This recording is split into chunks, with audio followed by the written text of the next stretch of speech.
কিন্তু আমার আলোচনার মূল টপিক হবে আজকে আব্বা আম্মাকে নিয়ে 2-3টা কথা বলবো ইনশাআল্লাহ। যেহেতু এই আয়াতের ভিতরে আল্লাহ তাআলা আব্বা আম্মার পরোক্ষ নেই, আরো কয়েকজনের সাথে ভালো ব্যবহার কথা বলেছেন, এজন্য আমিও বলে দিচ্ছি ইনশাআল্লাহ। আমার আল্লাহ কয় ওয়াবিদিল কুরবা, এবং কি তোমরা তোমাদের আপন আত্মীয় স্বজন রক্তের সম্পর্কের যারা রয়েছে তাদের সাথেও খারাপ ব্যবহার করতে পারবে না। শিখিয়ে দিলেন কে? বায়ে বায়ে ঝগড়া করো, সম্পদ নিয়ে, টাকা নিয়ে, মা বাবাকে পালতে যাইয়াও তোমরা ঝগড়া বেসাদ করো। আত্মীয় রক্তের সম্পর্কের সাথে কখনোই সম্পর্কের ছিন্নতা করা যাবে না। নবীজির হাদিস প্রমাণ করে কেউ যদি নিজের আপন আত্মীয় স্বজনের সাথে সম্পর্ক ছিন্ন করে সে সরাসরি বিনা হিসেবে জাহান্নামে চলে যাবে।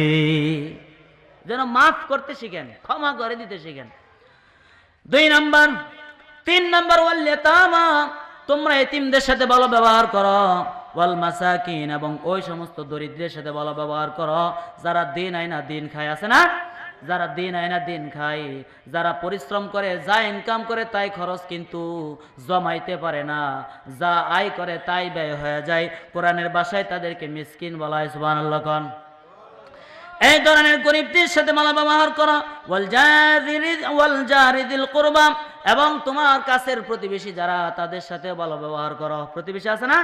প্রতিবেশীদের সাথেও খারাপ ব্যবহার করা যাবে না। শাবান মাস, এই শাবান মাস থেকে নিজের দেহ এবং মনকে সাবান দিয়ে ধুইয়া পুত পবিত্র হইয়া সবে বরাতের ইবাদত করবেন, এরপরে রমজানে প্রবেশ করবেন ইনশাআল্লাহ। আমার আল্লাহ কয় ওয়াল জারিদিল কুরবা, তোমাদের প্রতিবেশী যারা তাদের সাথেও খারাপ ব্যবহার করবে না। ওয়াল জারিদিল জুনুব, শুধু কাছের প্রতিবেশী না, দূরবর্তী প্রতিবেশী যারা তাদের সাথেও খারাপ ব্যবহার করতে পারবে না। সুবহানাল্লাহ। ওয়াস সাহিবি বিল জামবি, এই একই আয়াত কিন্তু একটার মধ্যে আছে, অন্য আয়াতে যায় নাই। এই একই আয়াতের পরাংশ বলেন ওয়াস সাহিবি বিল জামবি, এবং তোমরা যাদের সাথে চলাফেরা করো, এই যে বুড়ারা, তোমরা যারা যাদের সাথে চলাফেরা করো, তোমাদের বন্ধু, দেখবেন 30, 40, 50, 60 বছর হয়ে গেছে, তারপরও দুস্থের সম্পর্ক কমে না, আছে না নাই? কয় আমার দোস্ত, আমার বন্ধু, হঠাৎ করে বুড়া দেখা হয়ে গেলে দুইজনে কোলাকুলি করে, আরে দোস্ত কত সময় কাটাইছে একসাথে, কিন্তু সেই যুগ আর সেই দিনগুলো এখন আর নাই। ভাইরা আমার, বন্ধুরা আমার, বুড়া বাবারা আমার, সাহিবি বিল জামবি, এই যুবকরা, তোমরা তোমাদের বন্ধুদের সাথেও খারাপ ব্যবহার করতে পারবে না। শিখিয়ে দিলেন কে? এরপরে বলেন ওয়াবনিস সাবিল, শুধু বন্ধু বান্ধব না, বান্ধবী না, তোমরা যে রাস্তায় চলাফেরা করো, ঘোরাফেরা করো, হঠাৎ করে অপরিচিত মানুষের সাথে দেখা হয়, ওই সমস্ত অপরিচিত মানুষের সাথেও ভালো ব্যবহার করতে হবে। শিখিয়ে দিলেন কে? ওয়াবনিস সাবিল, পথচারীদের সাথে ভালো ব্যবহার করবে। ওয়ামা মালাকাত আইমানুকুম, আমি শুধু আয়াতগুলো সরল অর্থ করতেছি, তাফসীর করার সময় নাই। ওয়ামা মালাকাত আইমানুকুম, এবং ওই সমস্ত মালিকের কথা বলা হচ্ছে যে সমস্ত মালিকরা তোমরা কর্মচারী রেখে কাজ করাও, রাখেন না আপনারা? কর্মচারী যারা রাখো, তোমরা কখনোই তোমাদের কর্মচারীদের সাথে কখনোই খারাপ আচরণ করতে পারবে না। এবং কর্মচারীদেরকে নির্দেশ দেয় তোমরা তোমাদের মালিকদের সাথেও খারাপ আচরণ করতে পারবে না। ইন্নাল্লাহা লা ইউহিব্বু মান কানা মুখতালান ফাখুর, আমার আল্লাহ ওই সমস্ত দাম্ভিক এবং অহংকারীদেরকে ভালোবাসেন না। এবার আসেন 1 নম্বর দলিল। কয় নাম্বার? 1 নম্বর দলিল, মা বাবাকে সেবা করবেন। এখানে যত মানুষকে সেবা করার জন্য সম্মান করার কথা বলা হয়েছে, যাদের সাথে ভালো ব্যবহার কথা বলা হয়েছে, 1 নম্বরে কাকে রাখা হয়েছে? কথা বলে না? মাশাআল্লাহ, 1 নম্বরে বাবা মা। আল্লাহর ইবাদতের পরোক্ষ নেই। আপনি যাকে সবচেয়ে বেশি ইবাদত করবেন, যাকে বেশি সম্মান করবেন, যার কৃতজ্ঞতা আদায় করবেন, তিনি হচ্ছে আমার আব্বা এবং আম্মা। 1 নম্বর দলিল। এবার 2 নম্বর দলিল আসেন। আমার আল্লাহ কয় সূরা কোরআন শরীফের 8 নম্বর পারা 7 নম্বর পৃষ্ঠা, সূরা আনআমের 151 নম্বর আয়াত, আমার আল্লাহ নবীজিকে শিখিয়ে দেয়, হ্যাঁ নবী, আপনি মানুষদেরকে ডাকেন এবং বলেন আসো আসো। আমার নবী মানুষদেরকে ডাকে, কুল তাআলাউ আতলু মা হারামা রাব্বুকুম আলাইকুম। আমার নবী মানুষদেরকে ডাকে বলে, আয় আসো, আতলু, আমি নবীজি তোমাদেরকে তালাওয়াত করে শোনাবো। এই আয়াতটা তাফসীরের ভিতরে যেভাবে লিখছে আমিও সেইভাবে আপনাদেরকে বলতেছি। আমিও নবীজির কথাটা নকল করে এই আয়াতের উপর আমার এবং আপনাদের আমল হয়ে যাবে। সুবহানাল্লাহ কোন। এই তোমরা আসো, তোমরা আশেপাশে যারা আসো চলে আসো, আমি তোমাদেরকে তালাওয়াত করে শোনাবো। আমার আল্লাহ তোমাদের উপর যা যা নিষেধ করেছেন, যা যা হারাম করে দিয়েছেন, এক নম্বরে তোমরা আল্লাহর ইবাদত করবা, আল্লাহর ইবাদত করবা এবং আল্লাহর সাথে কোন জিনিসের সাথে শরীক করবা না। আল্লাহ তুশরিকু বিহি শাইআ, তোমরা আল্লাহর সাথে কোন জিনিসের সাথে শরীক করবা না। এর পরক্ষণেই আল্লাহর ইবাদতের পরক্ষণেই তোমরা যাকে বেশি সম্মান ইজ্জত করবা সেই হচ্ছে ওয়াবিল ওয়ালিদাইনি ইহসানা। সুবহানাল্লাহ কোন। কে কে? বাবা এবং মা। ওয়ালা এই আয়াতেও আরো উল্লেখযোগ্য আল্লাহ কিছু কথা বলছেন, সেগুলো বলে নিয়েছি। 2 নাম্বার দলিল কিন্তু এটা, বাপ মায়ের সাথে যে ভালো ব্যবহার করবেন। কয় নাম্বার? ওয়ালা তাকতুলু আওলাদুকুম, এবং তোমরা তোমাদের সন্তানদেরকে মাইরো না। সুবহানাল্লাহ কোন। আপনারা কি সন্তানদেরকে মারেন নাকি? হ্যাঁ, শাসন করেন কিন্তু খুন তো আর করেন না। সন্তানদেরকে খুন করেন, কিন্তু আল্লাহ কেন বললো? হ্যাঁ, তাকবীর দিতে হবে প্রধান বক্তার। হ্যাঁ, কেরা বলে দিছে? দেন দেন প্রধান বক্তা তাকবীর দেন। হ্যাঁ দেন দেন, প্রধান বক্তা তাকবীর দেন। থামাইছেন যেহেতু দেয়া দেন। নারে তাকবীর, নারে তাকবীর। প্রধান বক্তার আগমন, শুভেচ্ছায় স্বাগতম। মাহফিলের পক্ষ থেকে লাল গোলাপ শুভেচ্ছা। নারে তাকবীর। ভলেন্টিয়াররা যারা আছেন মেহেরবানি করে চলে আসেন। কি করবেন, যুগটা এটা হয়ে গেছে। প্রধান বক্তার কথা যদি নাও জানান তাও তো মানুষ করবো ওর প্রধান বক্তা আহে নাই, তাহলে কতক্ষণ পরেই যায় না। এই জন্য সিস্টেম হয়ে গেছে, আর কিছু করার নাই আর কি। আপনারা আবার কিছু মনে করেন না। এবার আসেন বিসমিল্লাহির রহমানির রহিম। ওয়ালা তাকতুলু আওলাদুকুম মিন ইমলাক, তোমরা তোমাদের সন্তানদেরকে দারিদ্রতার ভয়ে মাইরা ফেলাও না। অর্থাৎ দারিদ্রতার ভয়ে কিভাবে সন্তানদেরকে মেরে ফেলি। দেখবেন অনেক সময় 5 জন 6 জন 7 জনের বাপ মা আছে না নাই? 3 জন হয়েছে, 4 জনের মাথায় যখন পেটে আসে তখন লুকায়া লুকায়া ডাক্তারের কাছে যায়, কয় সন্তান এটারে নষ্ট করতে হইব। আছে না নাই? 3 জনের বাপ হয়েছি, 3 জন মেয়ের বাপ হয়েছি, 4 নাম্বারটা যদি মেয়ে হয় খবর আছে না নাই? এলাকার বাসীর কাছে মুখ দেওয়া যাইব না। এই জন্য গোপনে গোপনে যায়া অনেকেই দারিদ্রতার ভয়ে সন্তানকে হত্যা করে ফেলে।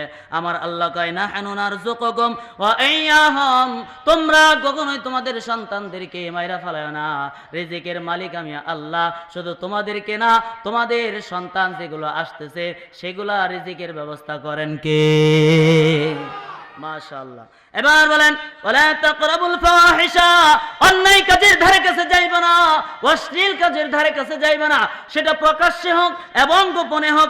মা যাহারা মিনহা ওয়া মা বাতান, এটা গোপনে হোক আর প্রকাশ্যে হোক। গোপন গুনাহ যদি কেউ ছাইড়া দিতে পারে, গোপন গুনাহ যেগুলা, প্রকাশ্যে গুনাহ তো কেউ সচরাচর করে না, গোপন গুনাহ যদি কেউ ছাইড়া দিতে পারো তাহলে তুমি জামানার আব্দুল কাদের। সুবহানাল্লাহ কোন। তুমি জামানার খাজা মাইনুদ্দিন চিশতি রহমাতুল্লাহ আলাইহি, তুমি এই যুগের শ্রেষ্ঠ আলী, তুমি গোপন গুনাহগুলো ছাইড়া দাও, তাহলেই তুমি দেখবা আল্লাহ তাআলাকে এত কাছে থেকে দেখতে পারবা যেটা তুমি কল্পনা করতে পারবা না। ওয়ালা তাকতুলুন নাফসাল্লাতী হারামাল্লাহু ইল্লা বিল হক, এবং কখনোই তোমরা প্রাণ হত্যা করবা না। উপযুক্ত প্রমাণ ছাড়া কখনোই প্রাণী হত্যা করা যাবে না। মানুষ হোক আর প্রাণী হোক, কখনোই উপযুক্ত প্রমাণ ছাড়া, তার দোষ ছাড়া মারানো যাবে না। কিন্তু মানুষকে একমাত্র সরকার মারতে পারবে যদি তার দোষ থাকে, নাকি আপনি খুন করতে পারবেন? কিন্তু 500 টাকার বিনিময়ে এখন খুনি পাওয়া যায়, আছে না নাই? আমার আল্লাহ কয় যালিকুমুস সাওয়াকুম লাআল্লাকুম তাকিলুন, এগুলা তোমাদেরকে অনুধাবন করার জন্য আমি আল্লাহ তোমাদেরকে বয়ান করতেছি। এবার 2 নাম্বার দলিল দিলাম যে বাবা এবং মায়ের খেদমত করবা, বাবা মায়ের সম্মান করবা। এবার 3 নাম্বার দলিল। কত নাম্বার? এতক্ষণ কয় নাম্বার কইলাম? 2 নাম্বার। 3 নাম্বার দলিল সূরা বনী ইসরাইল, ওয়া ক্বাদা রাব্বুকা আল্লা তা'বুদু ইল্লা ইয়্যা। দেখেন এখানেও একই কথা, আল্লাহর ইবাদত করবা। দেখেন আল্লাহর ইবাদতের পরক্ষণে যাকে রাখা হয়েছে তিনটা দলিল, তিনটা আয়াত পড়ে ফেললাম। অকাদা রব্বুকা, আমার আল্লাহর নির্দেশ, আল্লাহ তা'বুদু, তোমরা আল্লাহর ইবাদত করা, ইল্লা ইয়া, আল্লাহ ছাড়াই জমিনে আর কারো ইবাদত করা যাবে না, কারো উপাসনা করা যাবে না, কারো তাবেদারি করা যাবে না। এর পরক্ষণে বলেন ওয়াবিল ওয়ালিদাইনি ইহসানা, তোমরা তোমাদের আব্বা আম্মার সাথে ভালো ব্যবহার করো। জোরে বলেন সুবহানাল্লাহ। এখানেও আল্লাহ তাআলা এই দেখেন বাপ মাকে নিয়ে আরো কিছু কথা বলছেন। এখন বাপ মারে নিয়ে স্বতন্ত্রভাবে আল্লাহ তাআলা বলতেছেন। এতক্ষণ তো বাপ মায়ের পাশাপাশি আরো কারোর সাথে ভালো ব্যবহার করবেন আল্লাহ শিখাইলেন। এখন বাপ মায়ের সাথে আরো কি কি করতে হবে আপনার, এই আয়াতের পরক্ষণে বলতেছেন ইম্মা ইয়াবলুগান্না ইনদাকাল কিবার, তোমার আব্বা আম্মা যদি বার্ধক্যের চূড়ান্ত পর্যায়ে পৌঁছায় যায়, তোমার বাপ মা যদি বুড়া হয়ে যায়, বুড়া তো বুঝছেন, যদি বুড়া হয়ে যায়, বৃদ্ধ হয়ে যায়, এই বৃদ্ধ হওয়ার পরে তোমার আব্বা এবং আম্মা একজন থাকুক অথবা দুইজন, একজন অথবা দুইজন, এই জন্য কিন্তু আগে হাত তোলাইছি। আমার আল্লাহ কই তোমার বাবা মা যদি বুড়া হয়ে যায়, বৃদ্ধ হয়ে গেলে বাপ মা নানান কথা বলে, এবং এই যুগের সন্তানেরা তখন বাপ মায়ের কয় তুমি কি এই যুগের মানুষ নাকি, এই জন্য আগের যুগগুলো মনে করাইছি, তুমি কি এই যুগের মানুষ নাকি, মানে পোলারে বেশি শিক্ষিত বানাইছেন না। তখন দেখবেন আপনি একটা কথা কইছেন, এই কথা দমক মেরে বসায় দেখো তুমি কি কচুটা বুঝো, কয় কি কয় না, আমি তো খালি কচু কইছি, কিন্তু কোরআন শরীফে আল্লাহ কি কয় দেখেন, শুধু মানুষ কচু কয় না, বাপ মায়ের ধমক দেয়, বাপ মায়ের মারধর করে, বাপ মায়ের গালি দেয়, এবং বাপ মায়ের সাথে খারাপ ব্যবহার করে। আমার আল্লাহ কয় তুমি যত বড় পণ্ডিত হও না কেন, যত বড় শিক্ষিত হও না কেন, তোমার বাবা মা বৃদ্ধ অবস্থায় তোমার সিদ্ধান্তের বাইরে যতই সিদ্ধান্ত নেক না কেন, যেহেতু বার্ধক্যের চূড়ান্ত পর্যায়ে পৌঁছাইলে ব্রেনে কাজ করে না, তার কথাবার্তা বলে কিনা বলে, কিন্তু বলা সত্ত্বেও তোমার কি করণীয় আমার আল্লাহ শিখায়া দেয়। আহাদুহুমা, তোমার বাপ মা একজন হোক, আও কিলাহুমা, অথবা দুইজন হোক, দেখছেন একজন হোক অথবা দুইজন হোক, উভয়ের সাথে। ফালা তাকুল্লাহুমা উফ, এই আয়াতটা আমার সাথে সাথে পড়েন, প্রত্যেকটা হরফ পড়ার কারণে স্নেকি আছে না নাই, বলেন ফালা, সবাই ফালা তাকুল্লাহুমা উফ। এই উফিউ শব্দটার সরাসরি অর্থ হইল আহ, তোমার বাপ মা তোমার সিদ্ধান্তের বাহিরে যত কঠিন সিদ্ধান্ত নিক না কেন, যত তোমাকে বকাবকি করুক না কেন, তোমাকে যত কিছুই করুক না কেন, তোমার বাপ মায়ের সামনে তুমি ও শব্দটাও করতে পারবা না, শিখায়া দিলেন কে? দেখছেন, ও শব্দটাও করা যাবে না বাপ মায়ের কাছে। আবার ধমক দিবেন, গালি দিবেন, আবার কইবেন যে তুমি কি বুঝো, এটা বলার সুযোগ নাই। আল্লাহু আকবার, জোরে বলেন আল্লাহু আকবার। আমার আল্লাহ কই এই পৃথিবীর মানুষ বাপ মায়ের সাথে ও শব্দটা বলতে পারবে না, শব্দটা বলতে পারবে না। বাপ মা তোমার সিদ্ধান্তের বাইরে যতই চলে যাক, কিন্তু বাবা মাকে কখনো কষ্ট দেওয়া যাবে না। আমার আল্লাহ তার পরক্ষণে এই আয়াতের পরের অংশটা মনে রাখেন, এটা আপনারা পড়ে শুনেন। সূরা বনী ইসরাইলের 23 নম্বর আয়াত, সূরা বনী ইসরাইলের কত নম্বর আয়াত? 23 নম্বর আয়াত। এর পরক্ষণে বলেন ওয়ালা, এই আয়াতটা আপনারা বলেন, মানে এই অংশটা একই আয়াতের ভিতরে আসি, অংশটা পড়েন ওয়ালা তানহারহুমা। এটার অর্থ হলো তুমি তোমার আব্বা আম্মাকে ধমক দিতে পারবে না। সুবহানাল্লাহ গান। ইতিপূর্বে বহু ধমক দিয়া ফেলাইছি আল্লাহর কাছে, এবার ক্ষমা চাও। এই যুবকেরা, বৃদ্ধ বাবারা, এখনো যাদের আব্বা আম্মা বাইসা আছে, যদি বাপ মায়ের সেবা করতে পারো তাহলে তুমি জামানার ওলি হয়ে যাইবা। ওয়ালা তানহারহুমা, বাপ মাকে ধমক দিতে পারবে না, ধমক দিতে পারবে না। আমার আল্লাহ শিখায় দেয় তাহলে কি করব, বাপ মায়ের সাথে কি করবো। ওয়াকুল্লাহুমা কাওলান কারীমা, আমার আল্লাহ কয় তুমি তোমার উস্তাদের সাথে, তুমি তোমার শিক্ষকের সাথে, শিক্ষক দেখলে যেমন সম্মান করো, এক রাস্তা দিয়ে শিক্ষক আসে, তুমি ভয় পায়া অন্য রাস্তায় চলে যাও, তোমার শিক্ষককে তুমি সম্মান করো, তুমি তোমার মুরব্বীকে সম্মান করো, তুমি তোমার হুজুরকে, ইমাম সাহেবকে সম্মান করো, এবং তুমি তোমার নেতাকে সম্মান করো। তুমি যদি আজকে নেতা আসো, নেতারে পায়ে ধরে সালাম করো, নেতাকে তুমি নম করো, তুমি নেতার সাথে যেমন সম্মান করো, ওস্তাদের সাথে তোমার স্যারের সাথে যেমন সম্মানসূচক কথা বলো, তোমার আব্বা আম্মার সাথে তোমার ওই ধরনের সম্মানসূচক কথা বলতে হবে। শিখাই দিলেন কে?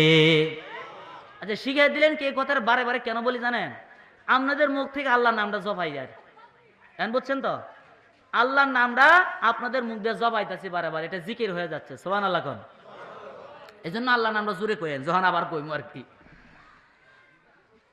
বাইরে আমার বন্ধুরা আমার, ওয়াকুল্লাহুমা কওলান কারীমা, তোমরা তোমাদের আব্বা আম্মার সাথে সম্মানের সহিত কথা বলো।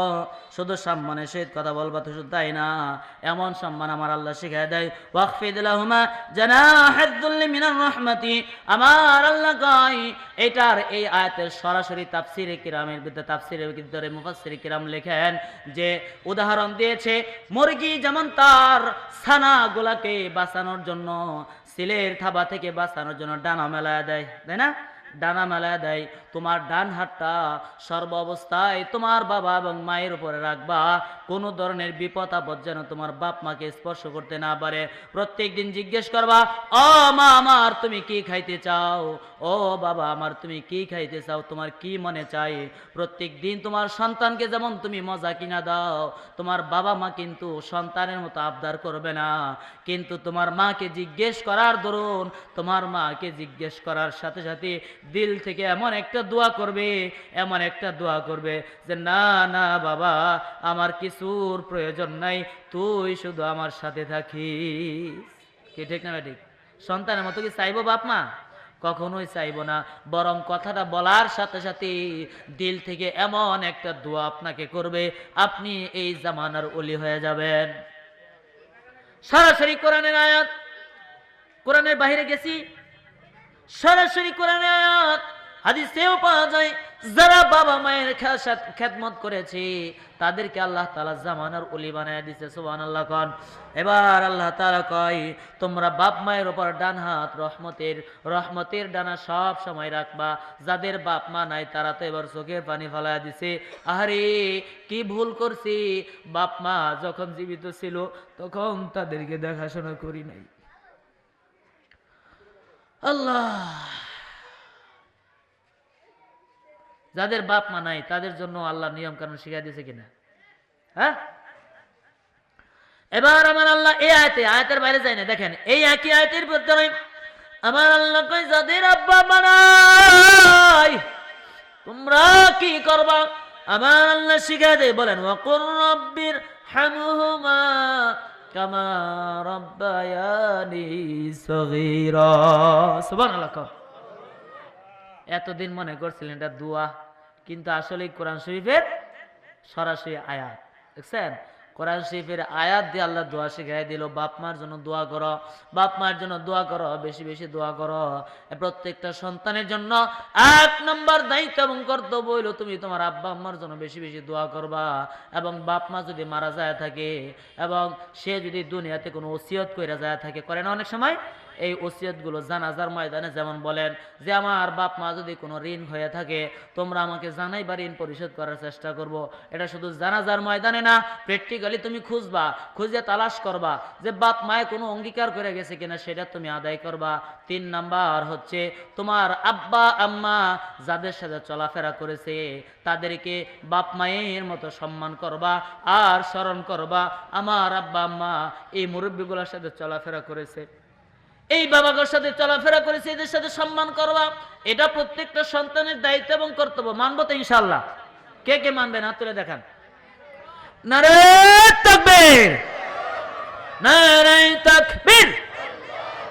আজকের মাহফিল আমি মনে করি একটা, এই যে আজকের মাহফিল থেকে বাপ মায়ের এই কথাগুলো যারা চোখের পানি ফেলায় দিচ্ছেন, মায়ের কথা শুই না, বাবার কথা শুই না, আমি মনে করি এটা নিয়ে যদি বাসায় যাইতে পারেন আজকে আপনাদের ওয়াজও ধন্য, আপনি নিজেও ধন্য। ঠিক না? ঠিক কিছু হইলো নিছে না, আমি নিজেকে গর্ব করব যে আমার কথা শুনে হইলো একজন মানুষ সে বাপ মায়ের কথা এখন সেবা করবে এবং হাত তুলে আল্লাহর কাছে অঙ্গীকার করছে, ফেরেশতারা ভিডিও করছে, আল্লাহর কাছে এটা নিয়ে যাবে। তোমরা যদি এরপরে বাপ মায়ের সাথে বেয়াদবি করো একটারও কিন্তু আল্লাহ তাআলা ছাড় দেব না। এই মাহফিলে তোমরা ওয়াদা করছো, কিন্তু মনে থাকবো তো ইনশাআল্লাহ। আর যাদের বাপ মা নাই বেশি বেশি কি করতে হইব? এবার আসেন, আমার আল্লাহ দোয়া শিখাই দিল। সগীরা শব্দের অর্থ কামা রব্বায়ানি সগীরা। দোয়াটা আবার বলেন, রব্বি রাহমহুমা কামা রব্বায়ানি সগীরা। এটা যে ছোটবেলায় তোমরা এটা অর্থটা আপনারা জানেন, আর কইলাম না, সময় কম। ওই যে কেন বলতেছি বাপ মায়ের কথা, সবে বরাতের রাত্রে অবাধ্য সন্তানের দোয়া আল্লাহ কি করে না, কবুল করে না, মনে রাখেন। এবার আসেন 4 নম্বর দলিল, তারপরে হাদিসে চলে যাব। সূরা লুকমানের 14 নম্বর আয়াত।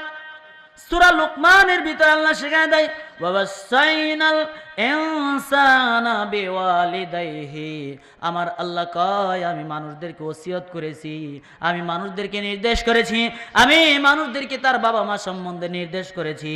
হামালাতু উম্মু, তার মা তাকে গর্ভে ধারণ করছে, করছে না, গর্ভে ধারণ করছে। নবীজিকে জিজ্ঞেস করলো, ইয়া রাসূলুল্লাহ, বুখারীর হাদিস, নবীজিকে জিজ্ঞেস করলো, ইয়া রাসূলুল্লাহ, এই পৃথিবীতে যত মানুষ আছে, মানুষদেরকে সর্বপ্রথম কোন মানুষকে বেশি সম্মান করব, বেশি ইজ্জত করব, এই পৃথিবীতে কার তাবেদারি সবার আগে করব? তখন নবীজি কয়, তোমার মায়ের। কার কথা? এই হাদিসটা কিন্তু সবাই জানেন, সচরাচর শুনছেন, বুখারীর হাদিস, এটা বানোয়াট হাদিস না। 1 নম্বর কথা কত কইলো? মায়ের। সাহাবে আবার জিজ্ঞেস করলো, তারপরে কে? নবীজি কি কইল? মায়ের। তারপরে জিজ্ঞেস করলো আবার, তারপরে কে? নবীজি কি কইল? মায়ের। তারপরে আবার জিজ্ঞেস করলো, কার তাবেদারি করব? তারপরে কি? 4 নম্বরে বলা হয়েছে বাবা। এই সূরা লুকমানের 14 নম্বর আয়াতের সরাসরি এই হাদিস থেকে ব্যাখ্যা করেন, কারণ তোমার মা অতিরিক্ত 3টা কষ্ট করে, যে কষ্ট বাবা করে না। সুবহানাল্লাহ। 1 নম্বর কষ্ট, হামালাতুম, তোমার মা তোমাকে পেটে ধারণ করেছে, ঠিক না বেটে? পেটে ধারণ করেছে, এটা কিন্তু মা বাবা করে নাই। পেটে ধারণ করেছে, ওয়াহানান আলা ওয়াহান, কষ্টের পর কষ্ট, যন্ত্রণার পর যন্ত্রণা ভোগ করেছে। 10 মাস 10 দিন গর্ভে ধারণ করেছে। এই 10 মাস 10 দিন কতই না আঘাত করেছি, করি নাই? কত যন্ত্রণা দিয়েছি। আল্লাহ, মায়ের কান্দন যাবতে জীবন, 2-4 মাস মনের কান্দন রে, ঘরে পরিবারের কান্দন কয়েক দিন পর থাকে না। দুঃখের দরদি আমার জনম দুঃখী মা, দুঃখের দরদি আমার জনম দুঃখী মা। মায়ের কান্দন যাবতে জীবন, 2-4 মাস মনের কান্দন রে, ঘরের পরিবারের কান্দন কয়েক দিন পর থাকে না। দুঃখের দরদি আমার জনম দুঃখী মা, দুঃখের দরদি আমার জনম দুঃখী মা। কথা কাটি দেবে। মায়েরও প্রসবের কালে